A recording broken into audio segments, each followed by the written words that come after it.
I have to tell you this, BNS, that in this same room, in that corner, after I got diagnosed, I came here and I was ignorant. Honestly, I was ignorant and I had a lot of fear.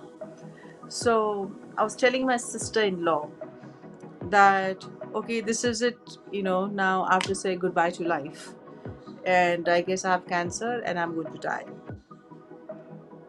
So my sister in law actually drilled into me. She said, Didi, you cannot give up like this. You have to believe that you're going to win. Then only you should go for a treatment. Otherwise, if you go with a defeated attitude, you will be defeated. But if you go with the warriors and conquerors mentality and say, no, you're going to defeat the disease, then there are chances, even for the people with, late stage cancers. So, I mean, that's changed my perspective. And I said, okay, fine, as long as I live, I am going to do my best to fight back and live a healthy life.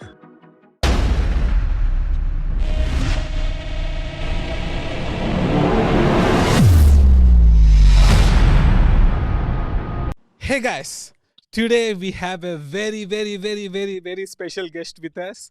She's a person who does not need an introduction. If I go anywhere in this country, if I just speak her name, everyone's eyes will get delighted. I literally saw that. So she's none other than Manisha Koirala. Hi Didi, thank you so much for coming to the show. Hey, nice to be here. Thank Finally, we are here. Yes, finally. I'm really grateful. Thank you so much. Didi, before I ask questions, I just want to share with the audience how I feel about you. Guys, I need to tell that she is a real life superhero to me. This is not an exaggeration. There, see, many people think that a superhero is someone who need to beat like 1,000 people to do so many things. No, it is a person who can overcome their own challenges and come up with so much of strength and can help others. So that is what Manisha is to me, and her book Healed is a masterpiece. I just started listening to that, and it was like I did not get up until I completed the book. Guys, if you don't know this, Manisha is a conqueror of stage 4 ovarian cancer, and she is just awesome. And I really, really, really, really appreciate you, Didi. Thank you. Thank you so much. Thank you, Didi. So I will be asking my questions. So the first question is, many people are afraid to confront and relive their painful experiences. But you wrote a book about yours. How did you gather the courage to confront them, Didi? So, first of all, there were two main reasons for me. One of the main reason was when I was diagnosed with cancer and I was looking for um, some hopeful stories. And so I was Googling, I was trying to figure out if there was any book or if there was any information or anything, so which would have helped me navigate my cancer journey. And all I saw online was mostly sad stories. Nobody had really, or at least I didn't get a book or a story where people have actually conquered the cancer. And so that time I kind of promised myself that if I ever become well, I will be helping others to navigate their journey through probably understanding what I go through during this. And so that was one of the main reason I started talking about my journey. I started writing about thing. So I wanted to take away the stigma attached to it. I wanted to normalize it because so many people suffer in silence, and so many people probably need some kind of navigation. Some, I'm not saying all the time it's motivational, but basically to understand, what they're going through is they're not alone. There are other people have walked that path. So um, I guess that. And the other one, the main reason was for me to have a catharsis, to get it out of my system. Because otherwise, I believe when you talk about things, when you share things, you lighten the burden of the pain that you've gone through. Otherwise, somehow, also, it was necessary for me to somehow understand, comprehend, and put it in a box, um so that, it's easier for me to remember. There was a monk who came to New York, a monk from Kathmandu who came to New York during my cancer journey, and he said, Manisha, please start making a diary and writing down your experience, because many people who become all right after that, they forget the pain, they forget what they've been through, and it's that story is lost in that. So that was also very much alive in me to say, no, I'm not going to forget this. I am going to live through this whole traumatic experience while writing it. But it's going to be well worth it when somebody needs some kind of navigation, when somebody, it's not about only people who are diagnosed with cancer, it's also for the people who are caregivers, like parents. From, in my case, it was my parents, my brother, and so many other people and stuff like that. So many caregivers also need to understand what the cancer patient is going through and how to do and what to do and all that. So I guess that was my main intention. Thank you so much, Didi, for doing that. Literally, I'm really grateful for that. My father could not make it through. He passed away recently because of cancer. I exactly, like when I was reading the book, I know that it is so valuable for many people. So thank you for doing that. Literally, thank you. I'm sorry about your father. I'm really sorry about your father. So, Didi, second question is: do you have any advice to those feeling hopeless in their life? So I will say one thing. We are human beings, and as a human being, we have limitation also. We have limitless potential also. So I believe in doing my best at that point with whatever capacity I have, and then leave it to my destiny, leave it to my God. So, but I never give up without trying. I always try. I always try to find a solution. I always look for, um, there has to be a way. So, but I also learn, the cancer also humbles you. Cancer also kind of makes you realize that the doctors, the patient, we all have limited capacity, and all we can try is to do our best. Also, spirituality and so many other things made me realize when it's time to go, one should go with dignity, because see, when we are born, we have to die, and that's the ultimate truth. So somehow there's a dignity in letting go and accepting the fate, and accepting it with peace in mind, with happiness and joy and stuff like that. But I will not reach that space without giving my 200%.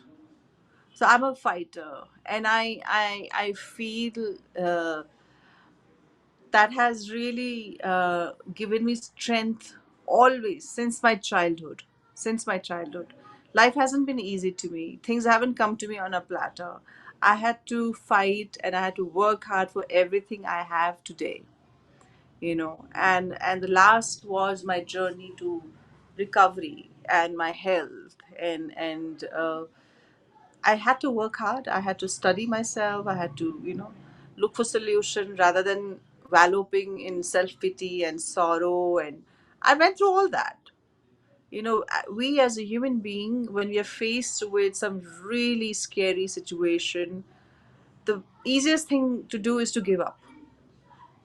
Ki, oh, we can't do this, and it's my fate, and let's accept this and let it be. That is giving up. But if we say no, maybe there is a way, maybe divinity, divine wants me look for answers and fight for it. And you just have to find your answer, what you really wish to. I would advise people who are in a very, very, I don't say hopeless, but I would say who are in a situation which is very tough, look for some kind of a solution. Maybe you won't find an answer. That should be also okay. But maybe there is an answer, you know. Stage four, if I had given up, oh shit, this is. I did. I have to tell you this, BNS, that in this same room, in that corner, after I got diagnosed, I came here and I was ignorant. Honestly, I was ignorant and I had a lot of fear. So I was telling my sister in law that, okay, this is it, now I have to say goodbye to life. And I guess I have cancer and I'm going to die. So my sister in law actually drilled into me. She said, Didi, you cannot give up like this. You have to believe that you're going to win. Then only you should go for a treatment. Otherwise, if you go with a defeated attitude, you will be defeated. But if you go with the warriors and a conquerors mentality and say, no, you're going to defeat the disease, then there are chances, even for the people with, late stage cancers. So, I mean, that's changed my perspective. And I said, okay, fine, as long as I live, I am going to do my best to fight back and live a healthy life. That's the Didi, attitude. Would you say that it is the key factor to rise above the statistic? I think it's a mental thing. My request would be to the people that whatever attitude that you have in life, life will present itself with that. So always have a very positive and um, strong-willed attitude, and life does manifest, and it ultimately becomes like that. Thank you, Didi. So inspirational every time. Thank you so much. Didi, why is having supportive friends so crucial in life? So, I would rather say supportive circle around you, Yes. friends and family, you know, and stuff like that. It's like your core team, your inner people who are there for you in thick and thin, who are there with you through your life challenges. And even in your team, there's one person or two-person, that's enough. You don't need entourage of people. You don't need really big amount of you know this thing. But you should know, this is also one of my huge lessons that I learned during my cancer journey, was that having a big circle of friends does not necessity, or having a big joint family, not necessary that everybody is capable of standing during tough time. And a lot of people um, do not like to stay when there is a trouble going on, and you should be able to forgive and move on with that. But uh, I found some really amazing group of people, whom I never thought I'll be that close to, stood with me during my tough time. And I feel um, it's they are my backbone. And also, BNS, I'm a believer. I am somebody who believes in divinity. So also I started working on my equation with my divine. So I make that bond very strong. If all else fails, if everybody turns away, I know my divine is with me, and that gives me enough strength. That's awesome, Didi. Thank you for sharing that.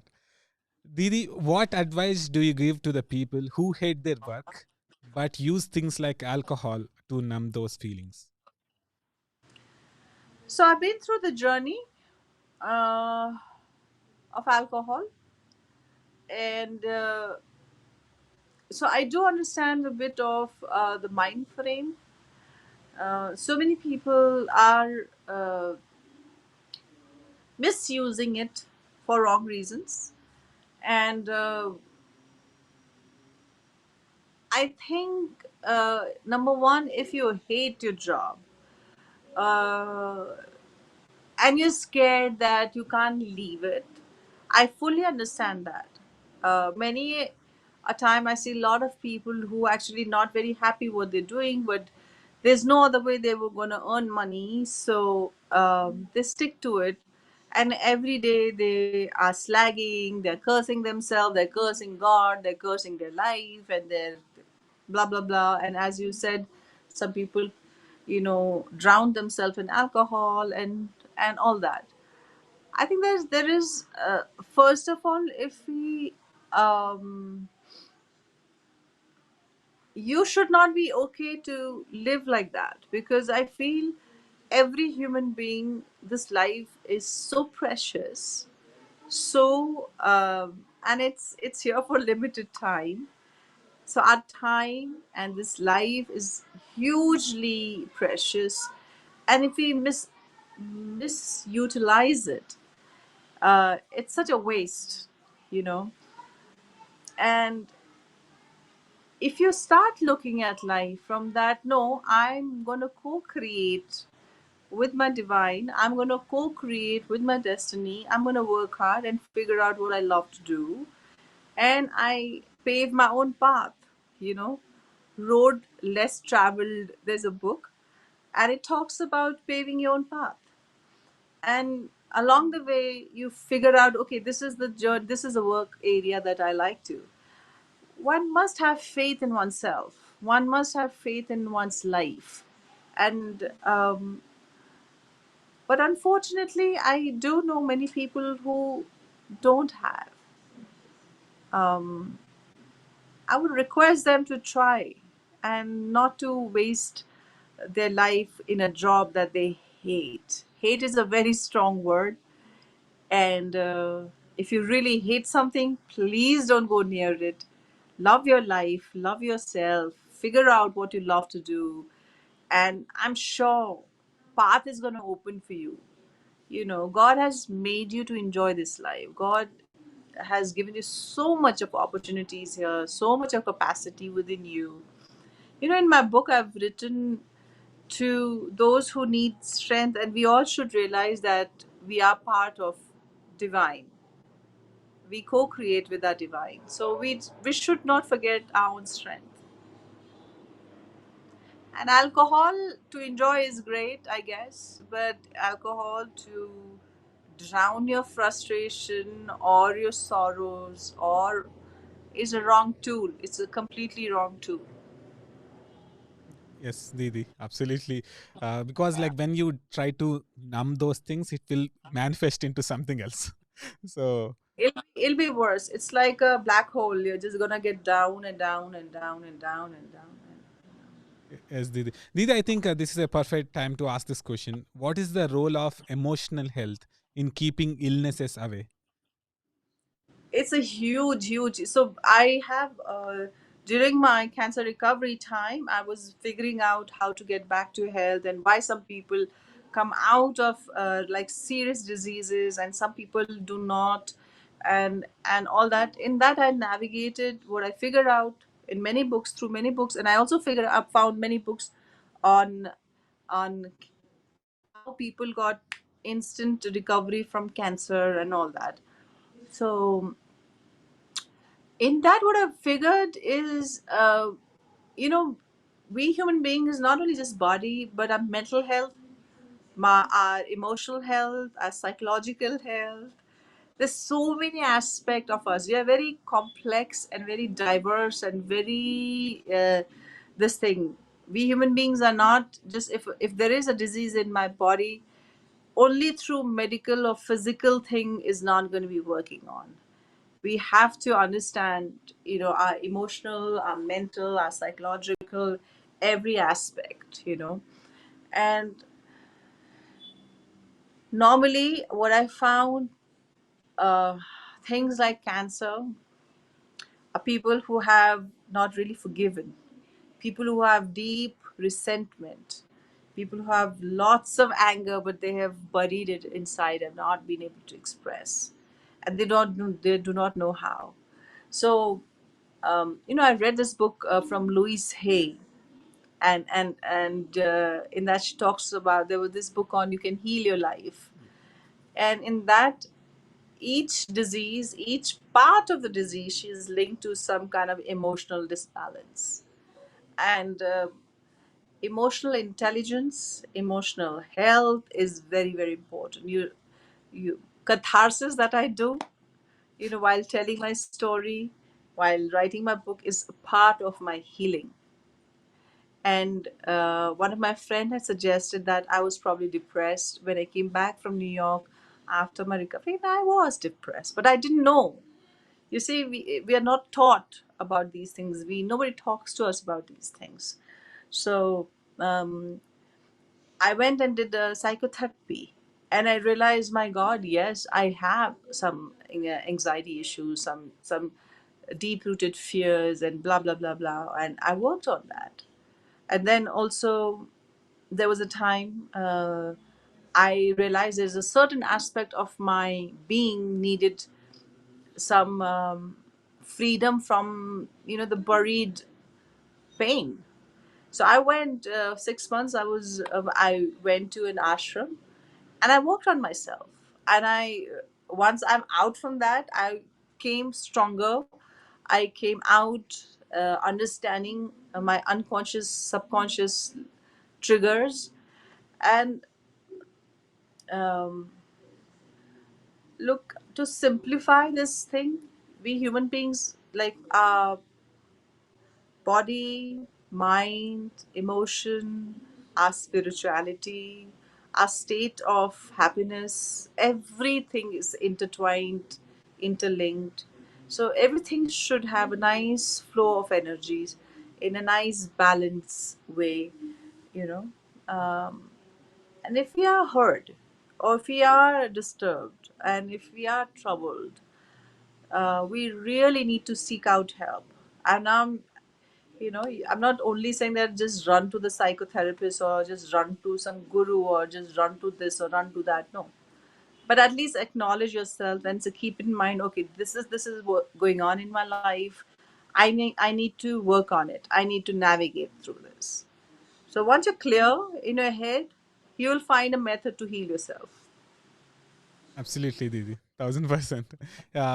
This reminded me of like a quote by Bruce Lee: "A man who is unaware that he's walking in the dark will never seek the light." So Absolutely. I really believe that. Thank you for that, Didi. Didi, what was the role of affirmations or auto suggestions in your healing journey? Well, I was doing everything that is possible under the sun. I was just, I had this horse's blinkers, or whatever you call it. I was solely doing everything under the sun to heal myself. And, cancer treatment is a long term treatment, it's not short. And I had plenty of time, and I started researching, and I found audiobook. In audiobook, I found some books on what has worked with someone and what has not. So in that, I came across affirmations. And affirmation, I would create my own affirmation. I had a japa mala, and I started, you know because we're so full of fears, we're so full of failure, we're so full of death, we're so full of, I was so filled with fear. um, so maybe my negative conversation was going on, and I knew it's not healthy for me. So I said, instead of, okay, whatever is going on, which I can't help it, but consciously what I can do is start taking a jap mala, and started doing japas. And my mantra was, I'm healed, and I'm healed, I'm healed, I'm healed, I'm healed. And I mean, there's so many things I did during that time, and start talking positively, start reading books only about those people who have recovered from cancer, start watching good and hopeful and motivational films or documentary. Uh, and honestly, my parents were also a huge help for me, in the sense my mother was very helpful for me, because she would really screen through people who are depressed. She wouldn't allow them near me. She wouldn't want anybody to say, "Oh, poor you, what's happened? Life is like that," and blah blah blah. She said, "No, get out from here. My daughter is not going to listen to this sort of a depressed conversation. Please don't come till she's fine." Or by mistake, if I was in my iPad, some sad movie or some sad music or something like that, she would just say, "Nothing doing. This is not. It's not allowed." So honestly, um uh, my house during those days was filled with positivity. And I remember one friend of mine, he came to drop something that my mother had called from Bombay. And when he was entering my flat, he told me this much later on, that uh, when he was entering my flat, he had this visual that I'll be lying in the bed, I'll be like, seriously not energy, and there'll be medicines around me, and everybody will be sad and morose, and it's going to be very gloomy and sad atmosphere. But when he actually entered the flat and he saw I was bald, of course, my during chemo, my hair had my eyebrows, hair, everything had gone, conked off, had gone, had fallen. uh, I was bald. I was happily singing and cooking in the kitchen. There was a nice music playing where my niece and my mom were playing some game. My sister-in-law was around somewhere laughing or something. So when he entered, it looked like, oh, there's some party going on, and it was just that atmosphere we created, um, because we wanted to be in a state of happiness, not in a state of sadness. And somehow, all of us, of course, at the bottom of it, everybody was sad, but we were fighting that and trying to enjoy the moment, and not be in our head and think of the death. As and when that happens, we'll be okay, but at present, let's be happy and positive and all that. So I think it speaks about a mind frame. It speaks about uh, staying positive, even if it's faking it, it's fine. I feel, Yes, Didi. Didi, how can one conquer their anxiety, especially when they are in the midst of uncertainty? The reason why I chose to ask this question is that when you are having treatment, there were some times where you are better, and then again it declined a little bit, and you were depressed. It was like a roller coaster of so many things. So, at such kind of challenging and uncertain times, how can people conquer their anxiety? um, I'm a human being. I don't consider myself to have a superhuman capabilities and say that I was fine throughout. No, I had lots of anxiety. I had a lot of weak points, weak days. Um, but um, I mean, today I'm fine. I can look back and advise people. But when we are actually going through that process of anxiety, you know, there's nothing but to go through with that. There's nothing else but to go through with that. You know, no amount of advice, no amount of counseling at that point of time with such a grave situation like stage 4 cancer. I don't think um, my cancer journey was a roller coaster ride for me, and anxiety was a big part of it.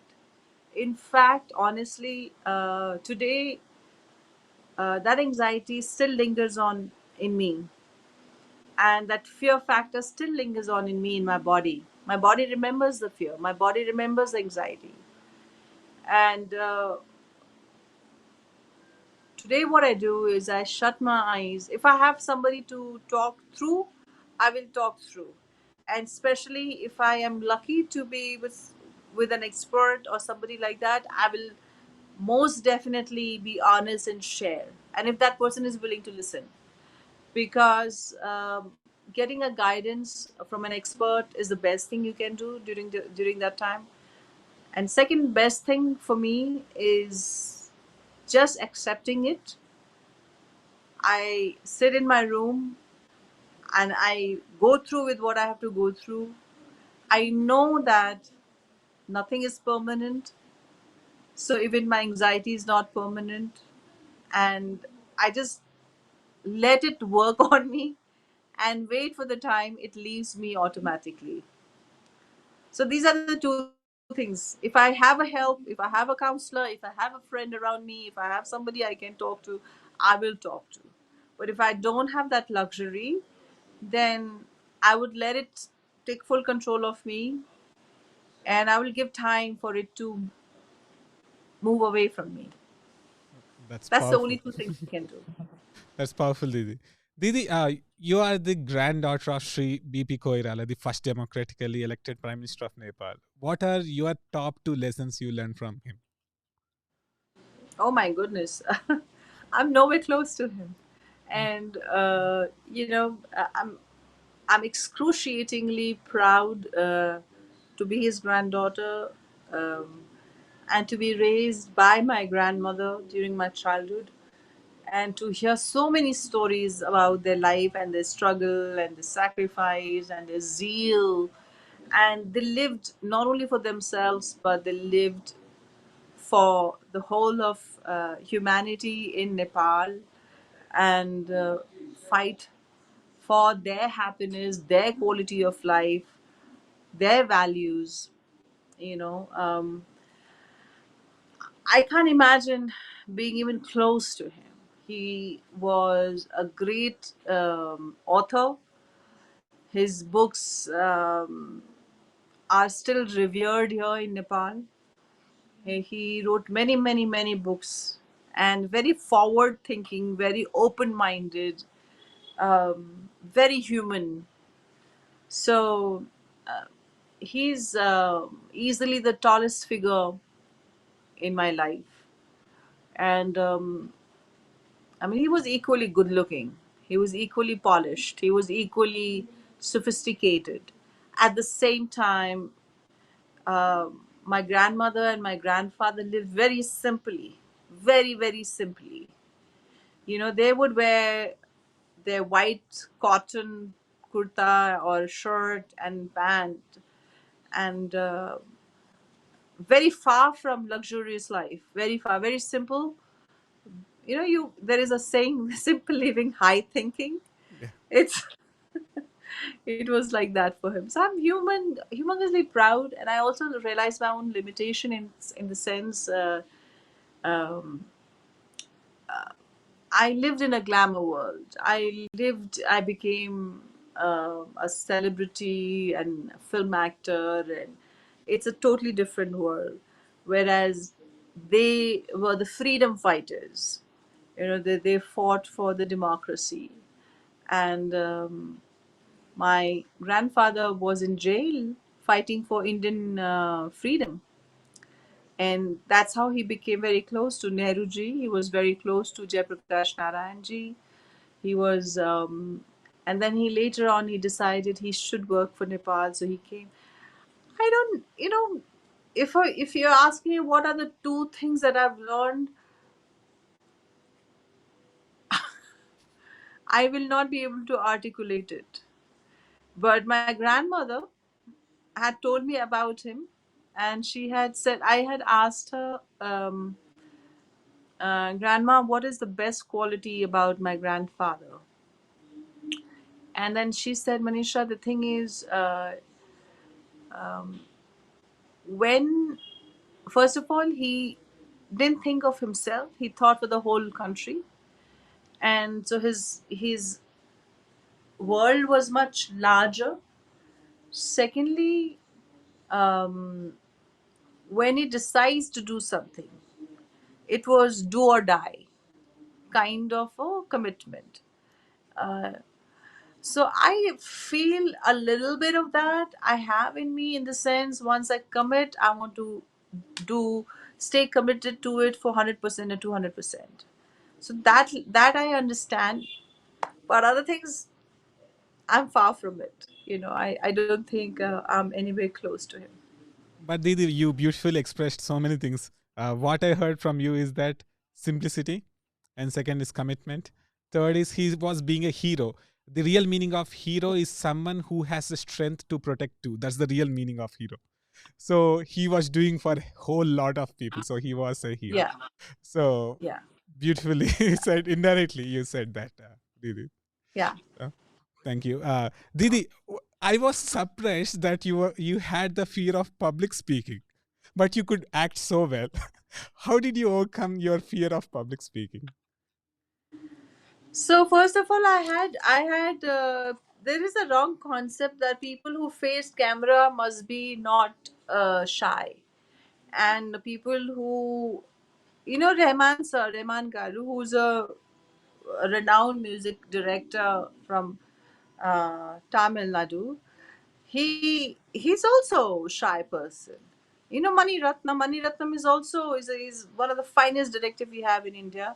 He's also a shy person, and and I was, I mean, I before cancer, I was very shy, and public speaking. It's okay. Different thing if I have to enact as character, and it's fine. But ask me to give a talk, I'll be very shy. But I guess after my cancer, something shifted. I also realized the value of talking to people, making them understand what what a cancer patient goes through.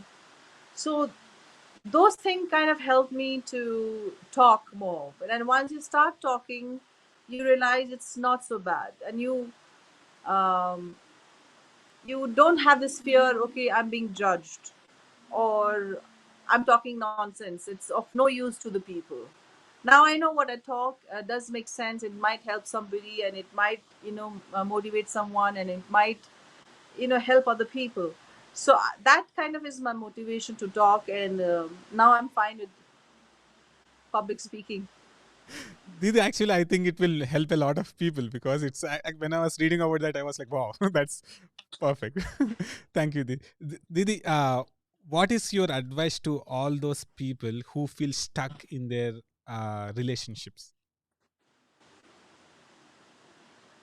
I first of all, I'm not the person to give any advice in relationships, but I think um, any relationship, whether it's your parents, whether it's your brother, your sister, your boyfriend or your girlfriend or anybody, there should be a lot of communication and honest communication. Being authentic is good for your being, your soul, as well as for the person. So authentic, um learning to be authentic, um I would say also, the moment one is able to be a friend, I believe in friendship. Like my parents, I can share with them whatever I want to share. If I want to take an advice, they'll take, whatever. So it's like, and also compassion, to care for the person, and compassion, being authentic, friendship, and also loyalty. I guess loyalty is hugely important. trust factor is massively important, you know. But these are all the qualities that one should have in oneself. That one should be, I should be trustworthy, I should be authentic, I should be loyal, I should be compassionate, I should be a friend. So I guess all that. Didi, especially when I was reading the book, one line struck me like literally, that when you said that when we want to be with someone, sometimes we will automatically compromise our integrity, like the values that we held. I think not compromising that is very important. Yeah, I always believed. I believe, see, what happens is compromise also is okay if it's a smaller things. If it's not a big thing, you know, compromise also comes from accepting. So it's not a completely a bad thing. It's not something that I would say throw it away. I would say it has a space in our life, but it should not be for big values. You need to weigh, you need to see whether it's worth it or whether it's not worth it.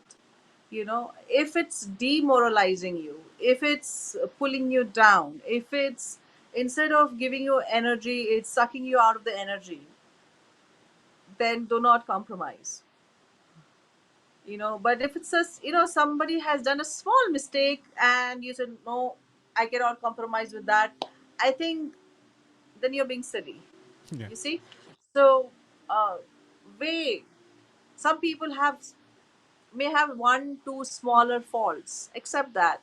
You too have faults. We are not born. We are all flawed people at some level.